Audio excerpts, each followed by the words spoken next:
Shalom, queridos. Hoje é Colossenses, capítulo 1. Cristo em nós é a esperança da glória. Nesse capítulo de Colossenses, Colossenses, capítulo 1, esse estudo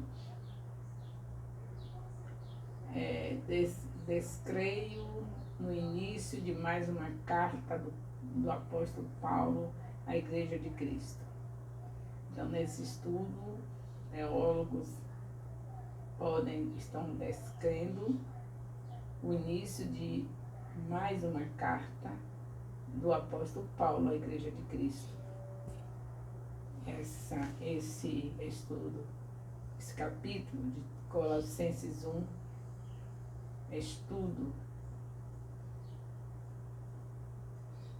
descreio no início dessa carta, que acontece com alguns teólogos descrendo no início dessa carta, que seja Paulo que tenha escrito.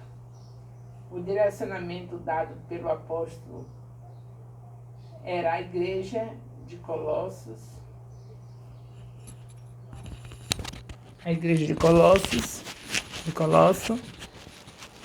Então, esse direcionamento dado pelo apóstolo era a igreja de Colosso, desta vez, a qual tinha como fundador e dirigente um homem chamado Epáfras. De forma parecida com outras de suas cartas, Paulo aborda de maneira geral o Evangelho e o sacrifício de Jesus, além de expressar alguns pensamentos sobre o grupo de cristãos que ele está se comunicando. No entanto, em cada oportunidade, diferentes lições são deixadas pelo apóstolo, ao passo que devemos considerá-las para preencher nossas mentes com mais entendimento sobre a obra de Deus. Esse contexto histórico de Colossenses 1. O apóstolo escreveu a carta aos Colossenses durante o tempo em que estava preso em Roma, aproximadamente anos 60 depois de Cristo. Após ser informado por Epáfras sobre a situação espiritual dos cristãos presentes ali, Paulo decidiu se comunicar com eles, valorizando a sua fé e amor pela obra do Senhor e os aconselhando em vários aspectos da conduta do crente em Jesus. Além disso, ele dá ênfase à excelência da pessoa e da obra de Cristo, bem como ao fato de que a formação das características do Mestre em cada pessoa é a esperança da glória. Aquilo que está em nós, de transformação, de formação, para as pessoas conseguirem ver em nós a Cristo, é essa esperança da glória. É isso que Deus requer de nós. Colossenses 1:1. A apresentação de Paulo. Paulo seguiu o formato habitual de saudação, apresentando-se como autor da carta, identificando-se como apóstolo de Jesus Cristo pela vontade de Deus. Colossenses 1, de 3-8. O apóstolo presenteou os cristãos de Colossos com uma oração de ação de graças. No original grego, esta oração é formada por apenas um período ou frase, modificando a expressão: sempre agradecemos a Deus. Colossenses 1:3. Graças a Deus. Damos graças, provavelmente inclui Timóteo e talvez outros. Colossenses 4, 7-14. Paulo expressou a frequência de sua gratidão com o advérbio sempre. Colossenses 1:4, fé em Cristo. O motivo da ação de graças de Paulo veio das notícias que ele recebeu sobre a fé dos colossenses em Cristo Jesus e do seu amor para com todos os santos, que são as marcas do verdadeiro cristianismo. Colossenses 1, de 5 a 6. Esperança nos céus. A base da fé e do amor dos cristãos colossenses é que eles tinham uma esperança reservada para eles no céu.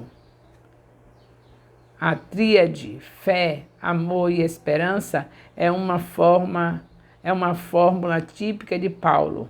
Romanos 5, de 1 a 5, Gálatas 5, de 5 a 6, Efésios 1, versículo 15, 1 Tessalonicenses 1, versículo 3, 2 Tessalonicenses 1, versículo 3. Esta esperança é consequência de ouvir e receber a palavra da verdade, especificamente o Evangelho. Paulo enfatizou o poder e a eficácia do Evangelho, mostrando sua expressão, mencionando 2 vezes a maneira de como os cristãos locais aceitaram a verdade do Evangelho. Colossenses 1, de 7 a 8, Epáfras, está falando sobre Epáfras. Paulo não mudou a igreja de Colossos, Paulo não fundou a igreja de Colossos, nem a visitara até então. Logo, foi por meio de Epáfras que ele ficou sabendo da situação dos crentes da cidade. Paulo aprovou Epáfras, dizendo que ele era um amado conservo e um fiel ministro. Colossenses 2:1, Colossenses 4, de 12 a 13. Colossenses 1:9, sabedoria e entendimento espiritual. A expressão abertura por essa razão se refere às boas notícias de Epáfras sobre a fé em Cristo dos cristãos de Colossos. Como de costume, a palavra cheios passa a ideia de plenitude em Colossenses 4:17. Paulo pediu que eles recebessem pleno conhecimento da vontade de Deus, a expressão em toda sabedoria e entendimento espiritual. Essa expressão em toda sabedoria e entendimento espiritual expressa o meio pelo qual este conhecimento vem. Essa sabedoria e entendimento são de natureza espiritual. Colossenses 1, de 10 a 12. O objetivo da oração de Paulo era que os cristãos de Colossos pudessem viver dignamente diante do Criador, para que tudo que fizessem agradassem a Deus. A conduta cristã agradável a Deus envolve praticar boas obras, estar em contínuo crescimento espiritual, depender do seu poder. A ser grato por tudo, pois Deus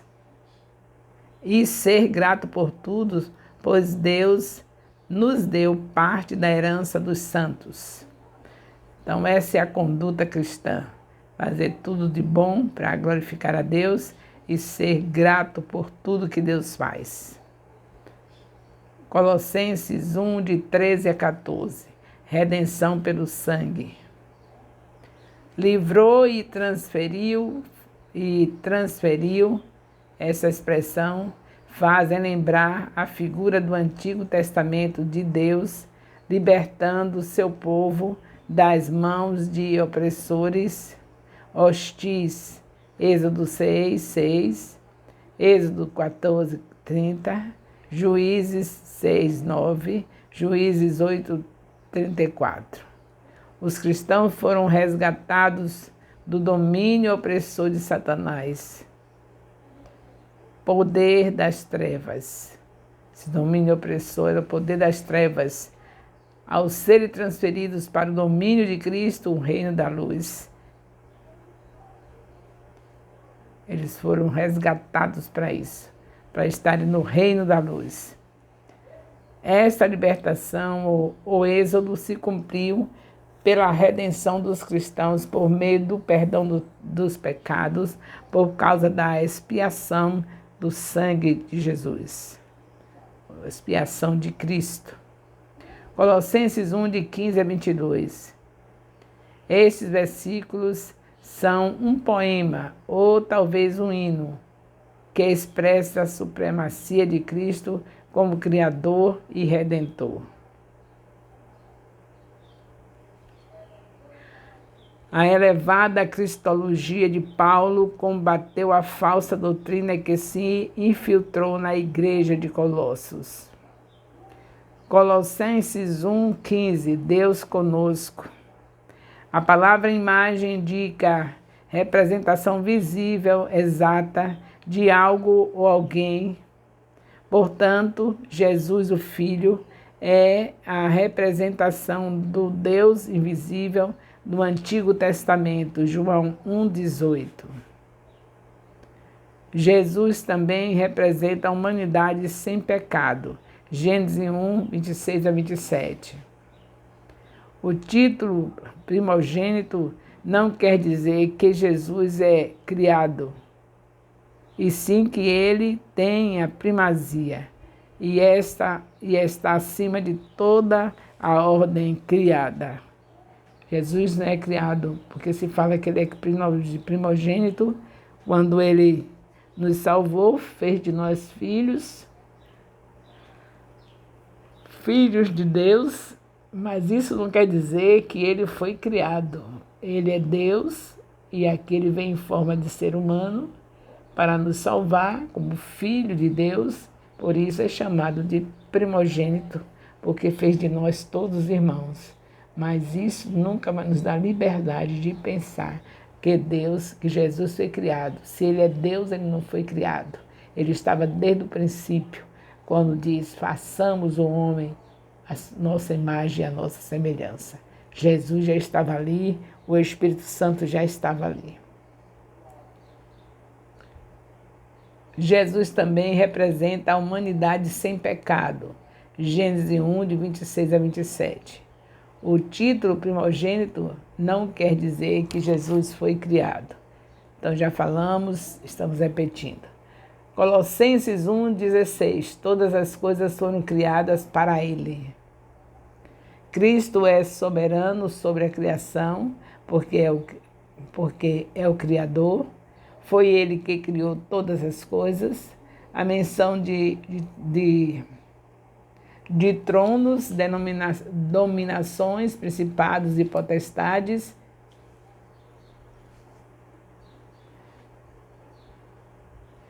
Principados e potestades deve ser uma referência a 4 classes de seres angelicais que talvez dirijam os afazeres humanos.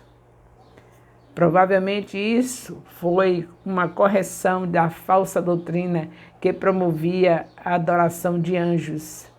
Desta forma, Paulo afirmou a supremacia de Cristo sobre toda a criação, pois todas as coisas foram criadas por ele e para ele. Amém. Glória a Deus. Colossenses 1, 17. Ele é antes de tudo. Todas as coisas é tudo. Todas as coisas, essa expressão está falando que é tudo que foi criado por ele. A preposição antes provavelmente é uma referência temporal ao fato de Cristo já existir antes da criação. A expressão por ele todas as coisas subsistem apresenta a Cristo como aquele que sustenta toda a criação. Colossenses 1:18. Ele é o cabeça.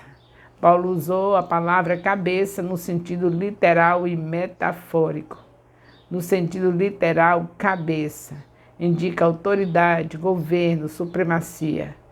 No sentido metafórico, cabeça usa a figura de Cristo como cabeça do corpo, que é a igreja. 1 Coríntios 2, de 12 a 27, Efésios 4, 15, Efésios 5, 23. Ele é cabeça porque é o princípio, o primogênito dentre os mortos. Esta linguagem faz lembrar a criação. Versículo 15. E identifica a igreja como parte da nossa criação, da nova criação, inaugurada com a ressurreição de Cristo. A ressurreição cumpriu o plano de Deus para Jesus. Isto é, que ele tivesse a preeminência em todas as coisas. Colossenses 1, 19 a 20. Foi do agrado do Pai.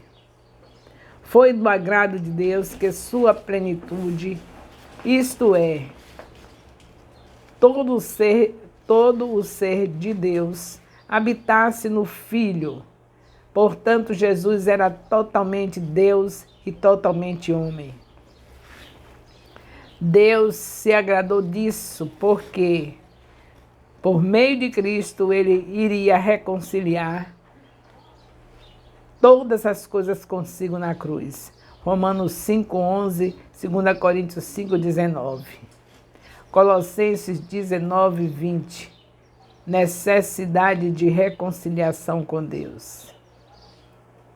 Paulo explica a necessidade de reconciliação com Deus, apelando para a condição espiritual dos cristãos colossenses antes de serem salvos. Antes de ouvir as boas novas, eles estavam separados de Deus. O pensamento corrompido leva a um comportamento imoral, que por sua vez gera mais pensamentos ruins e mais afastamento de Deus. Colossenses 19:22. Antiga vida dos cristãos colossos, como era a vida deles. Paulo contrastou a antiga vida dos cristãos de Colossos com a sua atual salvação. A referência ao corpo físico de Jesus ressalta a sua humanidade, ao passo que expressa a sua divindade. Versículo 19. O objeto desta reconciliação era que os cristãos fossem apresentados santos, irrepreensíveis e inculpáveis diante dele, e não como inimigos na mente, estendo obras más. Versículo 21. Colossenses 19, versículo 23. Fé no Evangelho. A única maneira de os cristãos serem apresentados santos, inculpáveis e livres é não abandonando a fé em Cristo, como ensina o Evangelho. Fé diz respeito à mensagem do Evangelho. Paulo alertou os cristãos de Colossos que abraçar uma fé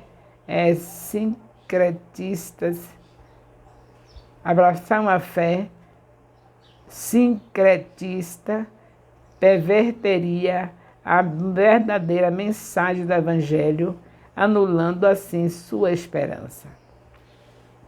Colossenses 19:24. A igreja. Paulo se alegrava em seu sofrimento. Romanos 8:18, 2 Coríntios 1:5, Filipenses 3:10. Ele se alegrava em seu sofrimento porque ele era benéfico para a igreja. O sofrimento de Paulo estava completando em seu corpo o que falava das aflições de Cristo. O que faltava das aflições de Cristo. Essa expressão enigmática não significa que faltava alguma coisa na obra expiatória de Jesus Cristo. Pelo contrário, os padecimentos de Paulo eram benéficos para a igreja porque promoviam o avanço do Evangelho. Colossenses 19:25. Ministério de Paulo. A responsabilidade dada por Deus, Efésios 3:2, faz parte de seu plano de que gentios recebam a salvação e tenham parte na herança do povo de Deus. O papel de Paulo era tornar esta mensagem plenamente conhecida. Colossenses 19:24.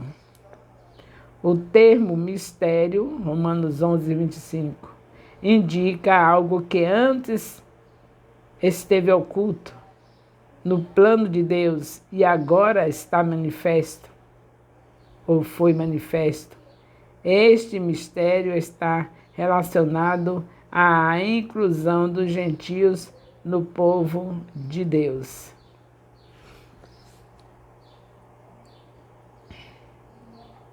Colossenses 19, versículo 27. Riquezas e glórias.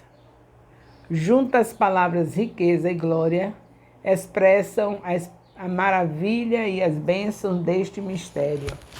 Em vós pode significar entre vós, ou o que é mais provável, dentre vós, dentre vocês, fazendo referência ao fato de que Cristo morar nos cristãos, Romanos 8:10, 2 Coríntios 13:5 e Gálatas 2:20.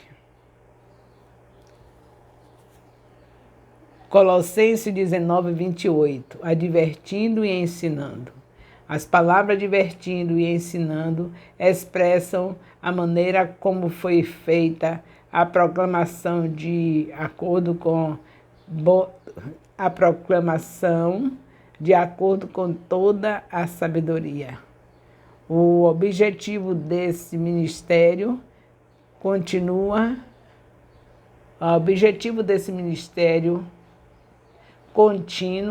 era apresentar todo o homem perfeito em Cristo em conformidade com o plano de Cristo na reconciliação.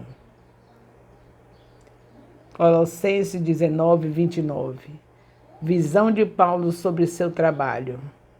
Paulo via seu trabalho como algo semelhante à obra de Cristo, de purificar e aperfeiçoar a igreja. Paulo não fazia isso com sua própria força, e sim com a ajuda de Cristo que operava nele. Podemos concluir esse estudo que deixa bem claro qual é o desejo de Deus para as nossas vidas, isto é, Cristo ser formado em nós. Tudo que Deus quer é formar a imagem de Cristo em nós, o caráter de Cristo em nós. Pelo poder do Espírito Santo, isso vai ser feito a cada dia no nosso meio. Como Paulo afirma durante essa carta, tudo acontece por causa de Jesus e para Jesus. Além disso, foi por meio da obra de Cristo que Deus reconciliou céus e terra, Criador e criação, para que agora vivamos para Ele, viver para Ele. Isso é que é importante, viver para Cristo.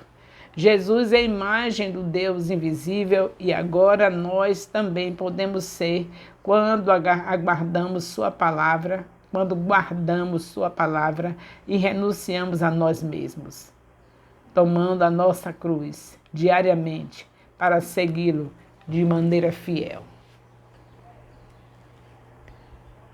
Dessa forma, somos transformados de fé em fé, de glória em glória e se tornamos alguém que o Senhor pode contar para expandir o seu reino. É importante isso. Deus quer contar. Então, aqui estamos encerrando e nós estamos encerrando o nosso estudo, graças a Deus, em Colossenses capítulo 1. E deixo com vocês a bênção apostólica, o amor de Deus, nosso Pai, a graça salvadora do nosso Senhor Jesus Cristo, a comunhão do Espírito Santo, seja com todos os discipuladores e discípulos do MAI-FJ, com todos os líderes de células e co-líder de célula e componente de célula do MAI-FJ, desde agora e para sempre. Amém. Louvado seja Deus.